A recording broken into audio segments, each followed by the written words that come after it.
Hi hello welcome back to my channel Govita designers. ಹೇಗಿದ್ದೀರಾ ಎಲ್ಲರೂ? ಇವತ್ತು ನಾನು ನಿಮಗೆ ಆರಿ ವರ್ಕಲ್ಲಿ ಸ್ಟ್ರಿಂಗ್ ಸ್ಟಿಚ್ಚನ್ನು ತೋರಿಸ್ತಾ ಇದ್ದೀನಿ.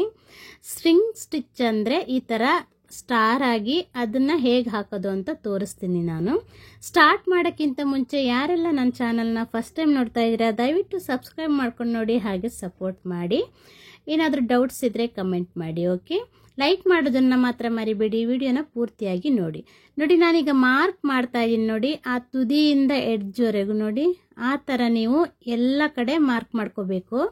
ಏಕೆಂದರೆ ನಿಮಗೆ ಸ್ಟಿಚ್ ಮಾಡೋಕ್ಕೆ ಈಸಿ ಆಗಲಿ ಅಂತಷ್ಟೇ. ನೋಡಿ ಯಾವ ಥರ ನಾನು ಮಾರ್ಕ್ ಮಾಡಿದ್ದೀನಿ ಆ ಥರ ಮಾರ್ಕ್ ಮಾಡ್ಕೊಳ್ಳಿ. ಓಕೆ, ಆ ಸ್ಟಾರಿದು ತುದಿ ಇದೆಯಲ್ಲ ಅಲ್ಲಿಂದ ಈ ಥರ ಮಾರ್ಕ್ ಮಾಡ್ಕೋಬೇಕು. ಸ್ಟಾರನ್ನು ಬರ್ಕೊಂಡು ಈ ಥರ ಮಾರ್ಕ್ ಮಾಡ್ಕೊಳ್ಳಿ. ಹಾಗೆ ನಾನು ಚೈನ್ ಸ್ಟಿಚ್ಚನ್ನು ಹಾಕ್ಕೊಳ್ತಾ ಇದ್ದೀನಿ. ಶಾರ್ಪ್ನೆಸ್ಸನ್ನು ನೀವು ಮೇಂಟೈನ್ ಮಾಡಬೇಕಾಗತ್ತೆ. ಸ್ಟಾರ್ ಇದು ತುದಿಯಲ್ಲಿ ಶಾರ್ಪ್ ಇದೆಯಲ್ಲ ಅದನ್ನು ನೀಟಾಗಿ ಹಾಗೆ ಶಾರ್ಪ್ನೆಸ್ ಬರೋ ಥರನೇ ಮೇಂಟೈನ್ ಮಾಡಿ. ನಾನು ನಿಮಗೆ ಫಸ್ಟಿಂದನೂ ಕ್ಲಾಸ್ ಕೊಟ್ಟಿದ್ದೀನಿ ಅಲ್ವಾ, ಬೇಸಿಕ್ಕು. ಅದರಲ್ಲೆಲ್ಲ ಹೇಗೆ ನಾನು ಆ ತುದಿಯನ್ನು ಶಾರ್ಪ್ನೆಸ್ಸನ್ನು ಮಾಡಬೇಕು ಅನ್ನೋದನ್ನೆಲ್ಲ ಬೇಸಿಕ್ಕಿಂದನೂ ಸ್ಟಾರ್ಟಿಂಗ್ ಕಲಿಸಿದ್ದೀನಿ. ಮೊದಲಿಂದ ನೋಡ್ತಾ ಇರೋರಾದರೆ ಆಲ್ರೆಡಿ ಪ್ರಾಕ್ಟೀಸ್ ಆಗಿರುತ್ತೆ ನಿಮಗೆ. ಈ ಥರ ಚೈನ್ ಸ್ಟಿಚ್ಚನ್ನು ಔಟರ್ ಲೈನಿಗೆ ಹಾಕ್ಕೊಳ್ಳೋದ್ರಿಂದ ನಿಮಗೆ ಸ್ಟಿಚ್ ಹಾಕೋಕೆ ತುಂಬಾ ಈಸಿ ಆಗುತ್ತೆ. ಓಕೆನಾ, ನೋಡಿ ಈ ಥರ ಹಾಕ್ಕೊಂಬಿಡಿ. ನನ್ನ ಚಾನಲಲ್ಲಿ ಫ್ರೀ ಆರಿ ಎಂಬ್ರಾಯ್ಡ್ರಿ ಕ್ಲಾಸಸ್ನ ಹಾಕ್ತಾ ಇರ್ತೀನಿ. ಆಲ್ರೆಡಿ 70 ಕ್ಲಾಸಸ್ ಆಗಿದೆ. ಆಸಕ್ತಿ ಇದ್ದವರು ಕಲಿಬೋದು. ನಾನು ಬೇಸಿಕ್ಕಿಂದ ಅಡ್ವಾನ್ಸ್ ಲೆವೆಲ್ವರೆಗೂ ಫ್ರೀಯಾಗಿ ಕ್ಲಾಸ್ ಕೊಡ್ತಾ ಇರ್ತೀನಿ. ಆಸಕ್ತಿ ಇದ್ದವರು ಅಥವಾ ಆಸಕ್ತಿ ಯಾರಿಗಾದರೂ ಇರೋರಿಗಾದರೂ ನೀವು ವಿಡಿಯೋನ ಶೇರ್ ಮಾಡಿ. ಓಕೆ, ಹಾಗೆ ಸಪೋರ್ಟ್ ಮಾಡಿ. ವಿಡಿಯೋನ ಕೊನೆವರೆಗೂ ನೋಡಿ, ಹಾಗೆ ಒಂದು ಲೈಕ್ ಮಾಡದೆ ಹೋಗಬೇಡಿ. ನೀವು ಮಾಡೋ ಲೈಕಿಂದ ಇನ್ನಷ್ಟು ಜನಕ್ಕೆ ನನ್ನ ವಿಡಿಯೋ ಶೇರ್ ಆಗುತ್ತೆ. ನೋಡಿ ಈ ಥರ ಔಟರ್ ಲೈನ್ನ ಹಾಕಬೇಕು. ಆ ಎಡ್ಜಸ್ ಎಲ್ಲ ಇದೆಯಲ್ಲ ಅಲ್ಲೆಲ್ಲ ಶಾರ್ಪ್ನೆಸ್ಸನ್ನು ಹಾಗೆ ಮೇಂಟೈನ್ ಮಾಡ್ಕೊಂಬರ್ಬೇಕಾಗತ್ತೆ. ಹಾಕ್ತಾ ಇರಿ ಇದೇ ಥರನೇ ಫುಲ್ಲು ಕಂಪ್ಲೀಟಾಗಿ ಎಂಡ್ವರೆಗೂ ಹಾಕ್ಕೊಳ್ಳಿ. ಮತ್ತು ನಾನು ಸಿಲ್ಕ್ ಥ್ರೆಡ್ಡಲ್ಲಿ ಹೇಗೆ ಒಳಗಡೆಯಿಂದ ಸ್ಟಿಚ್ ಹಾಕ್ಬೇಕಂತ ತೋರಿಸ್ತೀನಿ. ಸಿಲ್ಕ್ ಥ್ರೆಡ್ಡು ಯಾವುದಾದ್ರೂ ಕಲರ್ ಆದರೂ ಪರವಾಗಿಲ್ಲ, 2 ಎಳೆ ತೊಗೊಂಬಿಡಿ. ಮತ್ತು ಕೇಳ್ತಾ ಇರ್ತಾರೆ ಎಲ್ಲರೂ ನೀಡಲ್ ಯಾವ್ದು ಯೂಸ್ ಮಾಡಬೇಕು ಅಂತ. ನೀಡಲ್ಲು 13, 14 ಎರಡೂ ಕೂಡ ನಡೆಯುತ್ತೆ. ಬನ್ನಿ ಸ್ಟಾರ್ಟ್ ಮಾಡೋಣ. ನೋಡಿ ಹೇಗೆ ಸ್ಟಾರ್ಟ್ ಮಾಡಬೇಕಂತ ತೋರಿಸ್ತೀನಿ. ಫಸ್ಟ್ ಆಪೋಸಿಟ್ಟಲ್ಲಿ ಇಂಟು ಮಾರ್ಕಲ್ಲಿ ಹೋಗಬೇಕಾಗತ್ತೆ. ನೋಡಿ ಈ ಲೈನ್ ಇದೆ ನೋಡಿ, ಕರೆಕ್ಟ್ ಆ ಲೈನಿಗೆ ಫಸ್ಟ್ ಸ್ಟಿಚ್ಚನ್ನು ನೀವು ತಗೊಂಡೋಗ್ಬೇಕು. ಆಮೇಲೆ ಈ ಥರ ಇಂಟು ಮಾರ್ಕಲ್ಲಿ ಬರುತ್ತೆ. ಹೇಗೆ ಅಂತ ತೋರಿಸ್ತೀನಿ. ವಿಡಿಯೋನ ಕರೆಕ್ಟಾಗಿ ನೋಡ್ಕೊಳ್ಳಿ, ನಾನು ಯಾವ ಥರ ಸ್ಟಿಚ್ಚನ್ನು ಸ್ಟಾರ್ಟ್ ಮಾಡ್ತೀನಿ ಅಂತ. ನೋಡಿ ಈಗ ನಾನು ಎಲ್ಲಿಂದ ಸ್ಟಾರ್ಟ್ ಮಾಡ್ತೀನಿ ಅಂತ ಫಸ್ಟ್ ನೋಡ್ಕೊಂಬಿಡಿ. ಸ್ಟಿಚ್ಚು ಇದೇ ಥರ ಫಸ್ಟ್ ಆ ಥರ ನಾನು ಮಾರ್ಕ್ ಮಾಡಿದ್ದೀನಿ ನೋಡಿ ಸ್ಟ್ರೈಟಾಗಿ, ಹಾಗೆ ಫಸ್ಟ್ ಹೋಗುತ್ತೆ. ಆಮೇಲೆ ಇಂಟು ಮಾರ್ಕಲ್ಲಿ ಬರುತ್ತೆ. ಓಕೆನಾ, ನೋಡಿ ನಾನು ಅಲ್ಲಿಂದ ಸ್ಟಾರ್ಟ್ ಮಾಡ್ತೀನಿ. ಈಗ ಸ್ಟ್ರೈಟಾಗಿ ಫಸ್ಟು ತಗೊಳ್ತೀನಿ. ನೀವು ಲೈನ್ಸ್ ಹಾಕಿದ್ದೀನಲ್ಲ ಅದ್ರ ಒಳಗಡೆಯಿಂದ ತೆಗೆದುಬಿಟ್ಟು ಹೊರಗಡೆಯಿಂದ ಲಾಕ್ ಹಾಕಿ ಕರೆಕ್ಟ್ ಶಾರ್ಪ್ನೆಸ್ ಇದೆಯಲ್ಲ ಅಲ್ಲಿಂದ ಒಳಗಡೆ ಒಂದು ಚೈನ್ ಹಾಕಿ ಹೊರಗಡೆ ಲಾಕ್ ಹಾಕಬೇಕು ಆ ಚೈನ್ ಸ್ಟಿಚ್ಚಲ್ಲಿ. ಹಾಗೆ ಆ ಕಡೆ ಸೈಡಿಗೆ ತಗೊಂಡೋಗಿ ಒಳಗಿಂದ ಒಂದು ಚೈನು ಹೊರಗಿಂದ ಒಂದು ಚೈನ್ ಹಾಕಬೇಕು. ನೋಡಿ ಇದು ಈ ಕಡೆ ಬರಬೇಕು, ಈ ಕಡೆ ಇಂಟು ಮಾರ್ಕಲ್ಲಿ. ಓಕೆ, ಕರೆಕ್ಟಾಗಿ ನೋಡ್ಕೊಳ್ಳಿ ನಾನು ಯಾವ ಥರ ಹಾಕ್ತಾ ಇದ್ದೀನಿ ಅಂತ. ನೋಡಿ ಸೇಮ್ ಸ್ಟಿಚ್ಚೆಲ್ಲ ಸೇಮ್ ಅದೇ ಲೆಂತಿಯಾಗಿ ಚೈನನ್ನು ತರಬೇಕು. ನಾನು ಔಟರ್ ಲೈನ್ ಚೈನ್ ಸ್ಟಿಚ್ ಹಾಕಿದ್ದೀನಲ್ಲ ಅದ್ರ ಕರೆಕ್ಟು ಅದ ಹತ್ರ ಒಂದು ಚೈನ್ ಹಾಕಿಬಿಟ್ಟು ಅದ್ರ ಹೊರಗಡೆಯಿಂದ ಲಾಕ್ ಚೈನ್ ಹಾಕ್ಕೊಬೇಕು. ಇದೇ ಥರನೇ ಇಂಟು ಮಾರ್ಕಲ್ಲಿ ಬರಬೇಕು. ಫಸ್ಟ್ ಚೈನು ನಾನು ಮಾರ್ಕ್ ಮಾಡಿದ್ದೀನಲ್ಲ ಸ್ಟ್ರೈಟು ಬಾಣದ ಹಾಗೆ ಬಂದಿರುತ್ತಲ್ಲ ಹಾಗೇನೆ ಫಸ್ಟ್ ಚೈನ್ ಬರಲಿ. ಆಮೇಲೆ ಈ ಥರ ಇಂಟು ಮಾರ್ಕಲ್ಲಿ ಆಪೋಸಿಟಲ್ಲಿ ಸ್ಟಿಚಸ್ ಎಲ್ಲ ಬರಬೇಕು. ಸರಿಯಾಗಿ ನೋಡ್ಕೊಬೇಕು. ನಾನು ಹೇಳೋದನ್ನು ಕೇಳಿಸ್ಕೊಳ್ಳೋದಷ್ಟೇ ಅಲ್ಲದೆ ನೋಡಬೇಕು ಕೂಡ. ಆವಾಗ ಹೇಳೋದು ಮತ್ತು ಅಲ್ಲಿ ಏನು ಸ್ಟಿಚ್ ಆಗ್ತಾ ಇದೆ ಅದು ಮ್ಯಾಚ್ ಆಗುತ್ತೆ. ಕನ್ಫ್ಯೂಸ್ ಆಗಬೇಡಿ. ಓಕೆನಾ, ವಿಡಿಯೋನ ಇದು ಕಲಿಯೋಕ್ಕಿಂತ ಮುಂಚೆ ಫಸ್ಟ್ ಒಂದು ಸತಿ ನೀಟಾಗಿ ನೋಡ್ಕೊಂಬಿಡಿ ಹೇಗೆ ಹಾಕಿದ್ದೀನಿ ಅಂತ. ಆಮೇಲೆ ಮತ್ತೊಂದು ಸತಿ ಪ್ರಾಕ್ಟೀಸ್ ಮಾಡೋತ್ತಿಗೆ ಬೇಕಿದ್ರೆ ಆನ್ ಇಟ್ಕೊಂಡು ನೋಡ್ಕೊಳ್ಳಿ. ಆದರೆ ಫಸ್ಟು ವಿಡಿಯೋನ ಒಂದು ಸರಿ ನೋಡ್ಕೊಳ್ದೇನೆ ಪ್ರಾಕ್ಟೀಸ್ ಮಾಡೋಕ್ಕೆ ಹೋಗಬೇಡಿ.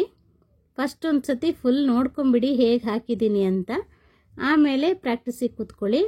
ಆಮೇಲೆ ನೋಡ್ತಾ ನೋಡ್ತಾ ಪ್ರಾಕ್ಟೀಸ್ ಮಾಡ್ಕೋಬೋದು. ನೋಡಿ, ಈ ಥರ ಆಪೋಸಿಟ್ ಡೈರೆಕ್ಷನ್ ಅಂದರೆ ಇಂಟು ಮಾರ್ಕಲ್ಲಿ ಬರುತ್ತೆ ಸ್ಟಿಚಸ್ ಎಲ್ಲ. ಓಕೆನಾ? ನೋಡಿ, ಕರೆಕ್ಟ್ ಅಳತೆಯಲ್ಲಿ ತಗೊಬನ್ನಿ ಮಾತ್ರ. ಆ ಕಡೆ ಈ ಕಡೆ ಸ್ವಲ್ಪ ಸ್ಟಿಚ್ ಹಾಕುವಾಗ ನೋಡ್ಕೋಬೇಕು, ಹೆಚ್ಚು ಕಮ್ಮಿ ಆಗ್ತಾ ಇರುತ್ತೆ. ಅಲ್ಲೇ ನೀವು ಅಡ್ಜಸ್ಟ್ ಮಾಡಬೇಕಾಗತ್ತೆ ಹೆಚ್ಚು ಕಮ್ಮಿ ಆದರೆ. ನೋಡಿ, ಹೆಚ್ಚು ಕಮ್ಮಿ ಆದರೆ ಅಡ್ಜಸ್ಟ್ ಮಾಡಬೇಕಾಗತ್ತೆ. ನೋಡಿ, ಕರೆಕ್ಟ್ ಈಗ ಆ ಶಾರ್ಪಿಂದ ಈ ಬಾಣ ತುದಿ ಇದೆಯಲ್ಲ ಅಲ್ಲಿವರೆಗೂ ಬಂದಿದೆ. ಹಾಗೆ ಇಂಟು ಮಾರ್ಕಲ್ಲೇ ಫುಲ್ ರೌಂಡ್ ಹಾಕ್ಕೊಂಡು ಬಂದರೆ ಆಯ್ತಷ್ಟೇ. ನೀವು ಈ ಕಡೆಯಿಂದ 3 ಹಾಕುವಾಗ ಆ ಕಡೆಯಿಂದ 3 ಕಂಪ್ಲೀಟ್ ಆಗಿಬಿಟ್ಟಿರುತ್ತೆ. ನೋಡಿ, ಈ ಥರ ಫುಲ್ಲು ಇಂಟು ಮಾರ್ಕಲ್ಲೇ ಹಾಕ್ಕೊಂಡು ಬಂದರೆ ಆಯಿತು. ನೋಡುವಾಗ ಎಷ್ಟು ಈಸಿ ಅಂತ ಅನ್ಸುತ್ತಲ್ಲ? ಈಸಿನೇ, ಕನ್ಫ್ಯೂಸ್ ಆಗಬೇಡಿ ಅಷ್ಟೇ. ಈಸಿ ಸ್ಟಿಚಸ್ಸೇ, ಕನ್ಫ್ಯೂಸ್ ಆಗಬೇಡಿ. ಕೂಲಾಗಿ ಹಾಕಿ. ತುಂಬ ಟೈಟಾಗೆಲ್ಲ ದಾರನ, ಮತ್ತೊಂದೇನು ಗೊತ್ತಾ, ಮೇಲೆ ದಾರ ನಮಗೆ ಪದೇ ಪದೇ ಕಟ್ಟಾಗುತ್ತಲ್ಲ, ಆಗ ನಾವೇನು ಮಾಡ್ತೀವಿ, ಫಸ್ಟ್ ಕಲಿಯುವಾಗ ನಮಗೆ ಅಷ್ಟು ಗೊತ್ತಿರಲ್ಲ. ನೋಡಿ, ನಾವೇನು ಮಾಡ್ತೀವಿ ಅಂದರೆ ಕೆಳಗಡೆಯಿಂದ ದಾರನ ಟೈಟಾಗಿ ಎಳೆದು ಹಿಡ್ಕೊಂಡ್ಬಿಟ್ಟಿರ್ತೀವಿ. ಆಗ ಮೇಲ್ಗಡೆ ಎಳೆದ್ರೆ ಬರೋದಿಲ್ಲ, ಕಟ್ಟಾಗತ್ತೆ. ಅದು ಒಂದು ಕಾರಣ ಇರುತ್ತೆ ದಾರ ಕಟ್ಟಾಗಕ್ಕೆ. ನೀವು ಕೂಲಾಗಿ ಹಿಡ್ಕೊಳ್ಳಿ, ಕೆಳಗಡೆ ಆರಾಮಾಗಿ ಕೊಡಿ, ಲೂಸ್ ಆಗಿ ಕೊಡಿ. ಮೇಲ್ಗಡೆ ಮಾತ್ರ ನೀವು ಕರೆಕ್ಟ್ ಬ್ಯಾಲೆನ್ಸ್ ಮಾಡಿದರೆ ಸಾಕು. ಓಕೆ? ಲೂಸ್ ಅಂದರೆ ತುಂಬ ಲೂಸೆಲ್ಲ ಹಿಡ್ಕೊಂಡ್ಬಿಡ್ಬೇಡಿ, ಮತ್ತೆ ಕಟ್ಟಾಗತ್ತೆ. ಆರಾಮಾಗಿ ನಾರ್ಮಲ್ ಆಗಿ ಇಟ್ಕೊಳ್ಳಿ. ಏನೋ ಫಸ್ಟ್ ಕಲಿಯುವಾಗ ಭಯಕ್ಕೆ ಟೈಟೆಲ್ಲ ಹಿಡ್ಕೊಂಡ್ಬಿಟ್ಟಿರ್ತೀವಿ, ಆ ಥರ ಎಲ್ಲ ಮಾಡ್ಕೊಳಕ್ಕೆ ಹೋಗಬೇಡಿ. ಏನಾಗಲ್ಲ, ದಾರ ಬೇಕಾದ್ರೆ 10 ಸರಿ ಕಟ್ಟಾಗಲಿ, ಪ್ರಾಕ್ಟೀಸ್ ಮಾತ್ರ ಆರಾಮಾಗಿ ಮಾಡೋ ಹಾಗೆ ಮಾಡಿ. ಆವಾಗ ನಿಮಗೆ ಆರಾಮ ಅನಿಸುತ್ತೆ. ಫಸ್ಟ್ ನೀವು ಪ್ರೆಷರ್ ಹಾಕ್ತಾಯಿದ್ರೆ ದಾರದ ಮೇಲೆ, ನೀಡಲಿನ ಮೇಲೆಲ್ಲ ಪ್ರೆಷರ್ ಹಾಕ್ತಾಯಿದ್ರೆ ಕೈ ನೋವು, ಬೆನ್ನು ನೋವು ಎಲ್ಲ ಬಂದುಬಿಡುತ್ತೆ. ಐತೆ, ನನಗೂ ಹಾಗೆ ಆಗ್ತಾಯಿತ್ತು. ಯಾಕೆ ಅಂತ ನಾನು ಯೋಚನೆ ಮಾಡ್ತಿದ್ದೆ. ಫಸ್ಟ್ ಕಲಿಯುವಾಗ ಒಂದು ಭಯ ಅಂತ ಇರುತ್ತೆ ನೋಡಿ. ಈಗ ಡ್ರೈವಿಂಗ್ ಕಲಿಯುವಾಗ ಒಂದು ಭಯ ಅಂತಿರುತ್ತೆ, ಕಲ್ತಾದ್ರ ಮೇಲೆ ನೀರು ಕುಡ್ದಾಗೆ. ಈಗ ಡ್ರೈವಿಂಗ್ ಕಲಿಯುವಾಗ ಅಷ್ಟು ಕೂಲಾಗಿ ಹ್ಯಾಂಡ್ಲನ್ನ ತಿರುಗಿಸ್ಬೇಕಾಗೆಲ್ಲ ಇರುತ್ತೆ. ನಾವು ಭಯ ಪಟ್ಕೊಂಡು ಅದನ್ನು ಓವರಾಗಿ ತಿರುಗಿಸೋದೆಲ್ಲ ಮಾಡ್ತಾ ಇರ್ತೀವಲ್ಲ, ಹಾಗೆ ಇದು ಕೂಡ ಸ್ವಲ್ಪ ಭಯದಲ್ಲಿರ್ತೀರ ನೀವು. ಭಯ ಬಿಟ್ಬಿಡಿ, ಇದರಿಂದ ಲಾಸ್ ಏನಿಲ್ಲ ನಿಮಗೆ. ಲಾಸ್ ಆಗೋದೇನಿಲ್ಲ, ಡ್ರೈವಿಂಗ್ ಥರ ಆಕ್ಸಿಡೆಂಟ್ ಏನೂ ಆಗಲ್ಲ ಇದರಲ್ಲಿ. ಕೂಲಾಗಿ ಹಿಡ್ಕೊಳ್ಳಿ ಕೆಳಗಡೆ ಥ್ರೆಡನ್ನು, ಆರಾಮಾಗಿ ಹಾಕ್ಕೊಂಡು ಬನ್ನಿ. ಆಗ ಥ್ರೆಡ್ ಕಟ್ಟಾಗೋದಿಲ್ಲ, ಮತ್ತು ಮೇಲ್ಗಡೆ ಕೂಡ ಏನು ಪ್ರಾಬ್ಲಮ್ ಆಗೋದಿಲ್ಲ ನಿಮಗೆ. ಆರಾಮಾಗಿ ಎಳ್ಕೊಂಡು ಬರ್ಬೋದು, ಕೈಯೆಲ್ಲ ನೋವು ಆಗೋದಿಲ್ಲ. ನೋಡಿ, ಹಾಕಿ ಮುಗಿಸ್ದೆ. ಈಗ ಅದಕ್ಕೆ ನಾನು ಝರಿ ಥ್ರೆಡ್ಡಲ್ಲಿ ಔಟರ್ ಲೈನ್ ಫಿನಿಶಿಂಗ್ ಕೊಡ್ತೀನಿ. ನೋಡಿ ಎಷ್ಟು ಚೆನ್ನಾಗಿ ಕಾಣಿಸುತ್ತೆ. ಹೇಗೆ ಬಂದಿದೆ ನೋಡಿ, ಎಲ್ಲ ಸೈಡಲ್ಲೂ ಒಂದೇ ಥರ ಬಂದಿದೆ. ಮಿಡ್ಲಲ್ಲಿ ನೋಡಿ ದಾರ ಯಾವ ಥರ ಚೆನ್ನಾಗಿ ಕಾಣಿಸ್ತಾ ಇದೆ ಅಲ್ಲ. ಇದಕ್ಕೆ ಆರಿ ವರ್ಕಲ್ಲಿ ಸ್ಟ್ರಿಂಗ್ ಸ್ಟಿಚ್ ಅಂತ ಹೇಳ್ತಾರೆ. ನಾನು ಟೈಟ್ಲಲ್ಲೆಲ್ಲ ಹಾಕಿರ್ತೀನಲ್ವ ಸ್ಟಿಚಸ್ ನೇಮ್ಸ್ ಎಲ್ಲ, ಅದನ್ನೆಲ್ಲ ನೀವು ಬರ್ಕೊಳ್ಳಿ ಡೈರಿಯಲ್ಲಿ ಸ್ಟಿಚಸ್ ನೇಮು ಮತ್ತು ಸ್ಟಿಚ್ ಮಾಡಿದ್ದನ್ನು ಒಂದು ರೌಂಡು ನೀವು ಹೇಗೆ ಅಂತ ಹೇಳಿದರೆ, ಒಂದು ಸತಿ ಕಲಿತೀರಲ್ವ ಫ್ರೇಮಲ್ಲಿ ಹಾಕಿಬಿಟ್ಟು, ಆ ಬಟ್ಟೆ ಎಲ್ಲ ಫುಲ್ಲು ಕಂಪ್ಲೀಟಾಗಿ ಕಲ್ತಾದ ನಂತರ ಒಂದು ಇದು ಫೈಲ್ ಮಾಡ್ಕೊಳ್ಳಿ. A4 ಶೀಟಲ್ಲಿ ಸಪ್ರೇಟ್ ಸ್ಟಿಚ್ಚನ್ನು ಕಟ್ ಮಾಡಿ ಅಂಟಿಸ್ಬಿಟ್ಟು ಅದ್ರ ಜೊತೆ ಅದ್ರ ಏನು ಹೆಸರು ಅಂತ ಬರೆದು ಡೈರಿ ಮೇಂಟೈನ್ ಮಾಡಿದರೆ ನಿಮ್ಗೇನಾಗುತ್ತೆ ಅಂದರೆ ಪ್ರಾಕ್ಟೀಸ್ ಮಾಡಿರೋದು ಅಥವಾ ಇನ್ನು ಮುಂದೆ ನಿಮಗೆ ಯೂಸ್ ಆಗುತ್ತೆ, ಅದೊಂದು ನೋಟ್ಸ್ ಆಗುತ್ತೆ. ಓಕೆನಾ? ಮತ್ತು ನೀವು ಕಲ್ತಿರೋದು ನನಗೆ ಇನ್ಸ್ಟಾಗ್ರಾಮ್ ಐಡಿಯಲ್ಲಿ ನನಗೆ ಫೋಟೋ ಸೆಂಡ್ ಮಾಡಿ. ನಾನು ಡಿಸ್ಕ್ರಿಪ್ಷನ್ ಬಾಕ್ಸಲ್ಲಿ ಇನ್ಸ್ಟಾಗ್ರಾಮ್ ಐಡಿಯನ್ನು ಹಾಕಿರ್ತೀನಿ. ಹೆಸರು ಕೂಡ ಗೋವಿತಾ ಡಿಸೈನರ್ಸ್ ಅಂತಲೇ ಇರುತ್ತೆ, ಇಲ್ಲ ಅಂದರೆ ಗೀತಾಂಜಲಿ ಗೋವಿಂದ್ ಅಂತ ಫಸ್ಟ್ ಹೆಸರು ತೋರಿಸುತ್ತೆ. ಅದು ಎರಡು ನಾನೇ. ಓಕೆ, ಹೇಗೆ ಬಂದಿದೆ ಫೈನಲ್ ಲುಕ್ ಅಂತ ನೋಡಿ. ಒಂದು ವಿಡಿಯೋಗೆ ಲೈಕ್ ಕೊಡಿ, ಕಮೆಂಟ್ ಮಾಡಿ, ಶೇರ್ ಮಾಡಿ. ದಯವಿಟ್ಟು ಸಬ್ಸ್ಕ್ರೈಬ್ ಮಾಡ್ಕೊಂಡು ನೋಡಿ, ಫ್ಯಾಮಿಲಿ ಆ್ಯಂಡ್ ಫ್ರೆಂಡ್ಸಿಗೆ ಶೇರ್ ಮಾಡಿ. ಹೀಗೆ ನನಗೆ ಸಪೋರ್ಟ್ ಮಾಡ್ತಾಯಿರಿ. Okay, thanks for watching. Thank you.